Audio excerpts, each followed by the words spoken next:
Thank you. I think that clock is broken. I'll try to keep this under 2 minutes. The Jackson family, I know we're celebrating a life. Was the life lost? Having lost a wife and a daughter and a son, it's called out of the blue. It's not easy, no matter how much you loved them, no matter how close you were. So I just like to express my deep sense of, how can I say it, sympathy and understanding. But the big thing is he left you something that no one else could. He left you character, judgment, honesty. You can't kid yourselves about what's right and wrong. President Obama, President Mrs. Clinton, Vice President Harris. Jesse believed, the Bible tells us, that they that wait upon the Lord shall renew their strength. They shall mount up with wings as eagles. They shall run and not be weary. They shall walk and not grow faint. I hope the hell you all got that, because you're going to need help getting out of here.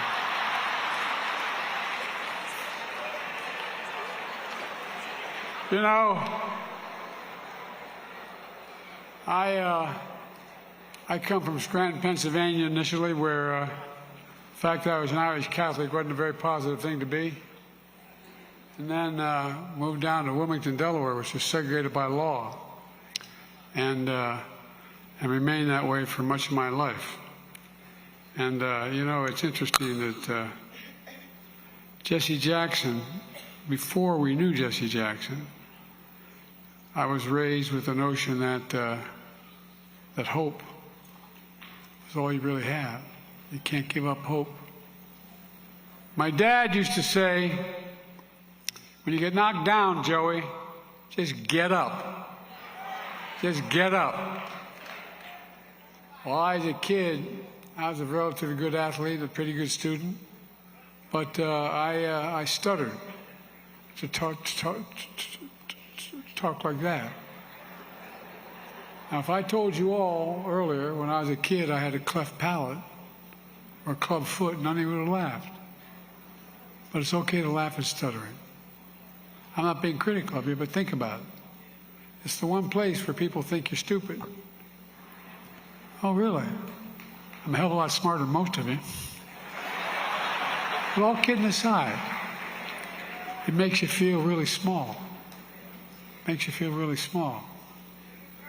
And you know, when I moved from Wilmington to Claymont, Delaware, a working-class town, I was surprised. I remember being dropped off at the little Catholic school I went to, 3rd grade.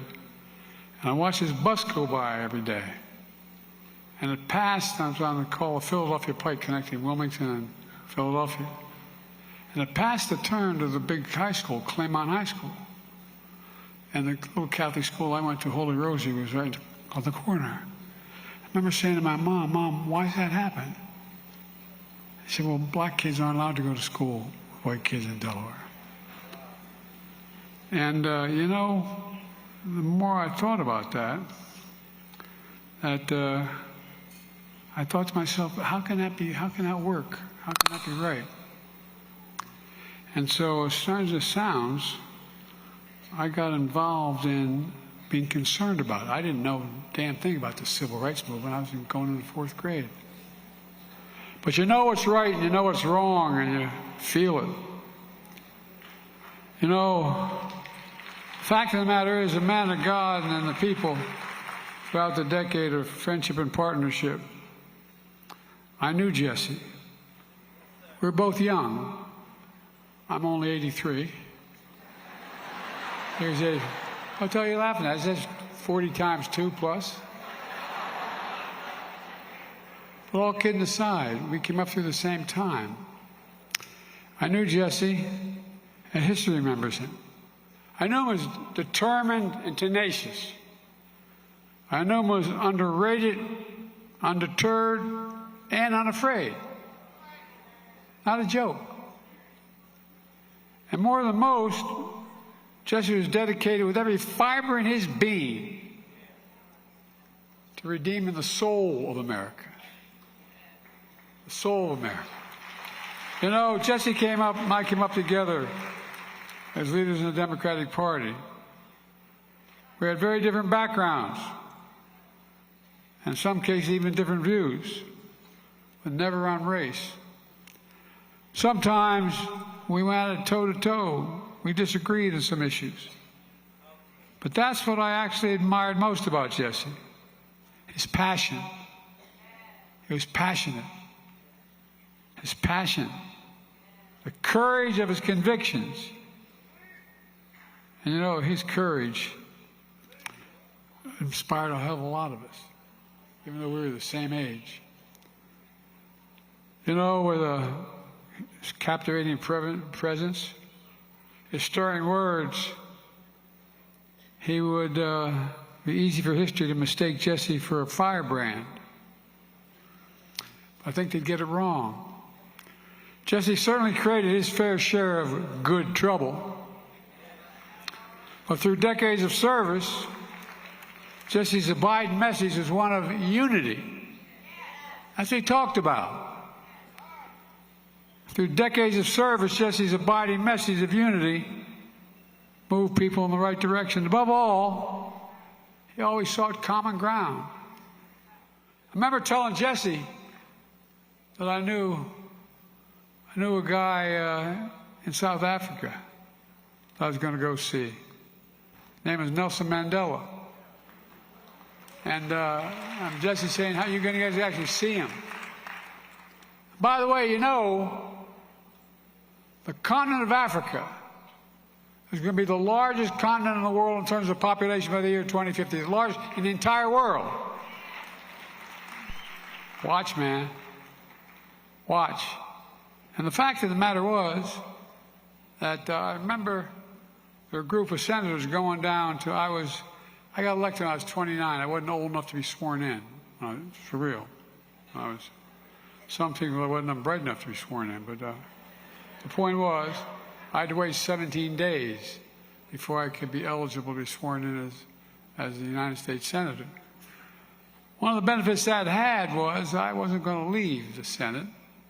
I wasn't going to be sworn in because I got a phone call on December 18th before we were sworn in January that my wife and daughter had just been killed and my 2 boys were going to die. So I decided what I was going to do. There was an accident. There was a Christmas shop, a tractor trailer hit them. So I decided I wasn't going to go to the Senate. And often pointed out to me, I said, you know, my kids can, the state of Delaware can always get another senator. We had a Democratic governor. And, but they can't, my kids can't get another father.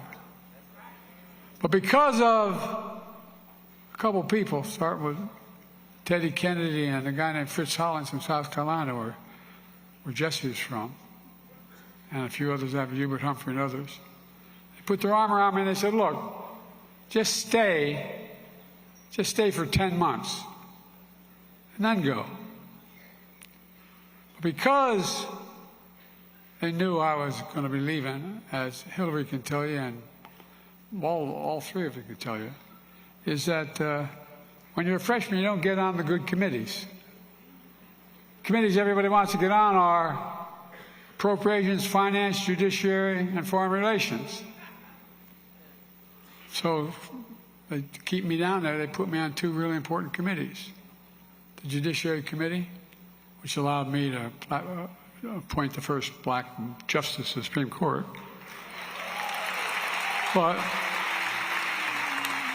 And the Foreign Relations Committee.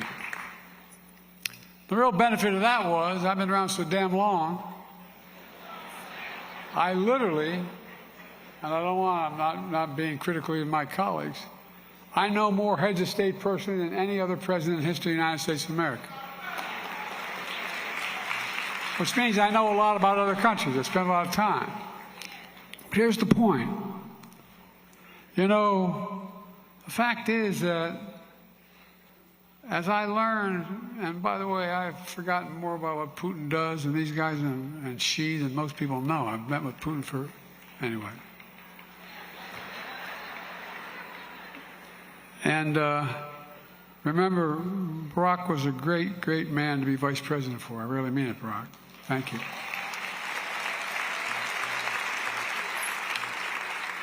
Barack and I had a deal where we'd talk with each other every morning we'd be the first two people we talked to. And every night we'd be the last two people we talked to.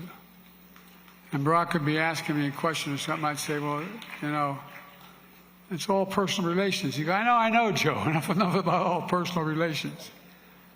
But the fact of the matter is, that's why he was such a damn good president. And the whole point of what I'm trying to get at here is that, you know, Jesse did it really well. You got to know people. You got to understand what's on their mind. You got to kind of speak to them. You got to be able to talk to them. And above all, Jesse always sought common ground. Of course, he preached hope because, folks, despite all he endured growing up, despite the pain and disappointment he experienced, Jesse was an optimist at his core. No matter what you say, at his core, he was an optimist. I don't know if it was born out of religious beliefs. I don't know if it was born out of how it arrived, but it arrived in people in different ways. But it mattered a lot. It mattered a lot. He kept the faith with the American people. Every time I moved after I moved from Scranton, we'd go up there and spend the summers up there. Every time I leave my grandpa Ambrose Finnegan's home, he was an All-American football player at Santa Clara when Irish Catholics weren't very much in vogue and kept in the minds up there, as Hillary knows that state well. And every time I leave the house, he yelled, "Joey, keep the faith." And my grandmother will, "No, Joey, spread it." Well, folks, I had the opportunity to come up in politics at a time with people like Jesse around, and Jesse in particular, where he talked about hope. He talked about hope. He believed in his bones in the promise of America. We're all created equal in the image of God. And we hear this all the time. So I wonder how many people really believe it. He believed everybody deserved to be treated with equally and throughout their lives. And while we've never fully lived up to the promise, I don't think things would have been the same had Jesse not been around, because Jesse decided that his life was ensuring that we never fully walk away from it either. Because there's bad times like now.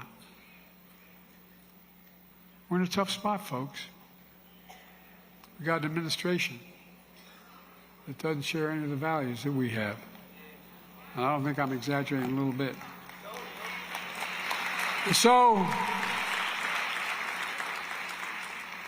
he knew who we were at our best, and he simply refused to let us off the hook as a party, as a nation, or as individuals.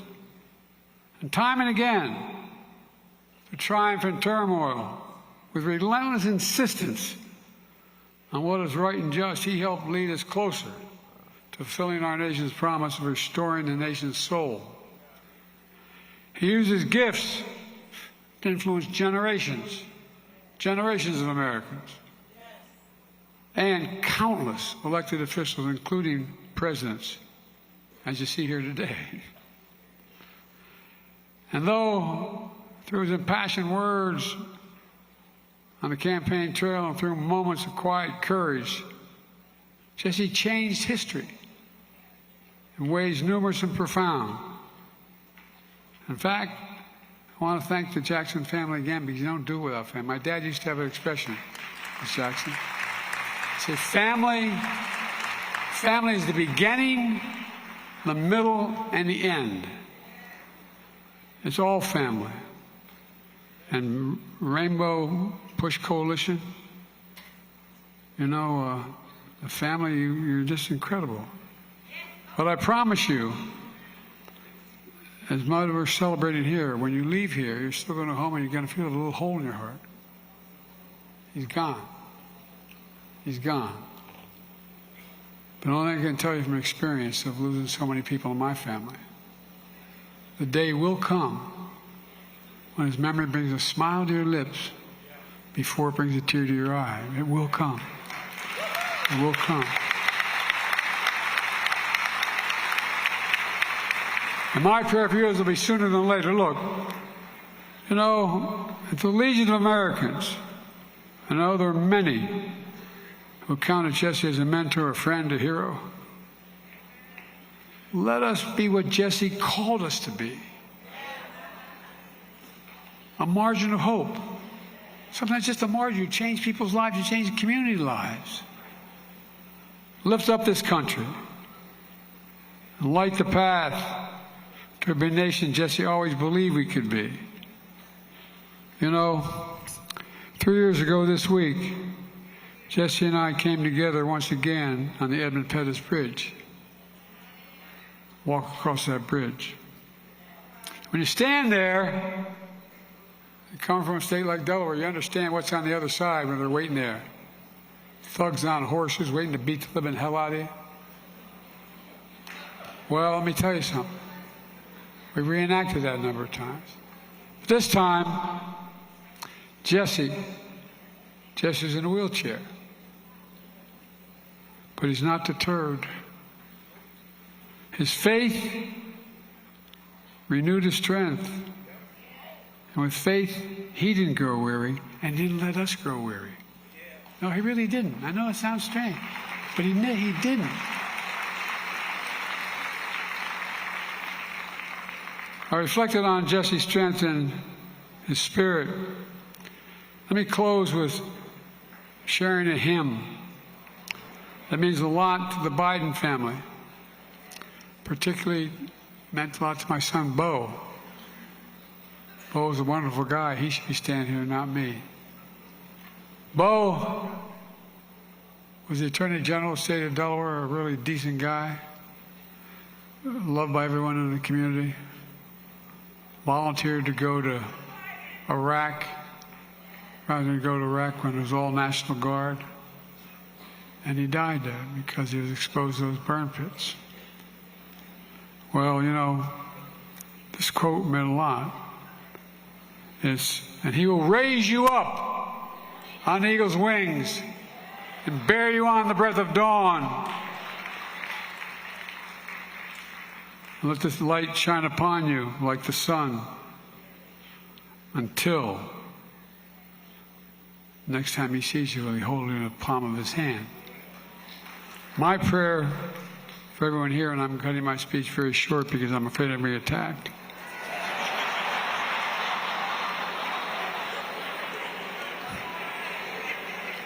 So, folks, I guess I could say it all in one paragraph. Don't give up. I started off every morning as a young man when I got back to Delaware. Every morning, because I got involved in my community, I quit my job with one of the biggest law firms in Delaware, became a public defender. And I spent a lot of time with the community. I was the only white guy who worked on the east side of Wilmington, Delaware. Matter of fact, they named the biggest swimming pool after me, the Biden swimming pool, man. But all kidding aside, I was one of only 13 lifeguards. I was the only white guy. Because I wanted to understand. I thought I knew the issues, but didn't understand the individuals, persons. I remember I had a little Chevette. I remember an all-state halfback I played with. And he said, "Joe, you have a jerry can? You know, a big 5-gallon. He said, "Can I borrow your car?" I said, "You got a car? Sure, you borrow. What do you need a jerry can for?" He said, "You dumb SOB. I'm going down to see my mother in North Carolina. I can't stop at a gas station." I can't stop at the gas station. The point I'm making is, the more we know one another, the more we understand what we're going through. There's enough decency and human nature in this country to reach out, to help. You know, Jesse kept hope alive for us in his lifetime. And we've got to continue to do it in our lifetime for our children, because there's nothing beyond our capacity when we work together. Nothing, nothing, nothing. So stand up and finish this job.